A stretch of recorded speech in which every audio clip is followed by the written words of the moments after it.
सभी बच्चों को नमस्कार। मैं मीनाक्षी बोरा आज आपको थर्ड ईयर की क्लास में अमेरिका का स्वतंत्रता संग्राम पढ़ाऊंगी। अमेरिका का स्वतंत्रता संग्राम विश्व इतिहास में किस प्रकार से महत्वपूर्ण स्थान रखता है, इसका ऐतिहासिक वर्णन देखते हैं अपन। अमेरिका की खोज एक आकस्मिक घटना ही थी, क्योंकि 1492 ईस्वी में क्रिस्टोफर कोलंबस स्पेन से एशिया का जल मार्ग ढूंढने निकला था, परंतु वह एक संसार के पश्चिमी द्वीप समूह में पहुंच गया। उस समय न तो कोलंबस और न उसके समकालीन ही यह जानते थे कि पश्चिम की ओर से एशिया जाने में उत्तरी और दक्षिणी अमेरिका बीच में पड़ते हैं। अमेरिका की खोज करने और उसका पता लगाने का श्रेय कोलंबस को है, पर अमेरिका का नाम अमेरिगो वेस्पूची नामक इटालियन के नाम पर पड़ा। उसने 1501 ईस्वी में ब्राज़ील तक की यात्रा की थी। वापस आने पर उसने अपनी यात्राओं का वर्णन इतना विस्तृत और काफ़ी प्रचार करके किया, जिससे उसका नाम कोलंबस से भी अधिक लोकप्रिय हो गया। विद्वानों ने इस अज्ञात क्षेत्र को अमेरिका के नाम से पुकारना शुरू किया। उस समय देखते हैं कि अमेरिका में अपना राजनीतिक प्रभुत्व जमाने में स्पेन सबसे आगे रहा। उन दिनों दक्षिणी अमेरिका के ऊपरी क्षेत्र में दो जातियां निवास करती थी। पहली थी एज़टेक और दूसरी थी इनका। ये निवासी यहाँ पर निवास करते थे। इसके एज़टेक लोगों का राज्य था मेक्सिको और इनका लोगों का पेरू, और उसको पेरू भी कहा जाता था। 1521 ईस्वी में स्पेन ने मेक्सिको को जीत लिया और 1533 में पेरू को जीत लिया। उत्तरी अमेरिका में भी स्पेन वालों ने बस्तियां बसाने का प्रयास किया, परंतु इस कार्य में उन्हें अधिक सफलता नहीं मिली। आज जिसे हम संयुक्त राज्य अमेरिका कहते हैं, उसकी पहली स्थायी बस्ती 1555 ईस्वी में सेंट ऑगस्टाइन ने बसाई थी। उसका नाम फ्लोरिडा रखा गया। यह आपके ऑब्जेक्टिव क्वेश्चन भी है, इसको ध्यान से पढ़ना और इसको नीचे अंडरलाइन कर लेना।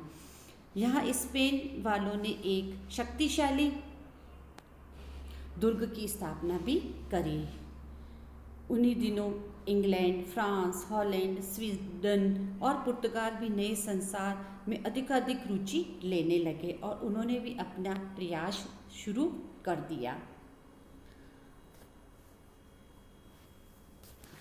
अमेरिका से आने वाले धन धान्य से स्पेन बहुत ज़्यादा समृद्ध होने लग गया था। स्पेन के शत्रु इंग्लैंड को उसकी समृद्धि बर्दाश्त नहीं हुई और वह उससे जलने लगा, और इंग्लैंड की महारानी एलिजाबेथ का समर्थन पाकर अंग्रेजी समुद्री डाकुओं ने स्पेन जहाज़ों को लूटना शुरू कर दिया।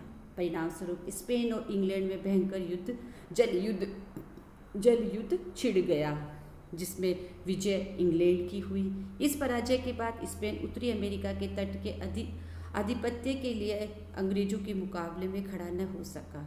वैसे भी कहा जाता है कि अंग्रेजों की जल शक्ति बहुत ज़्यादा शक्तिशाली और ताकतवर थी।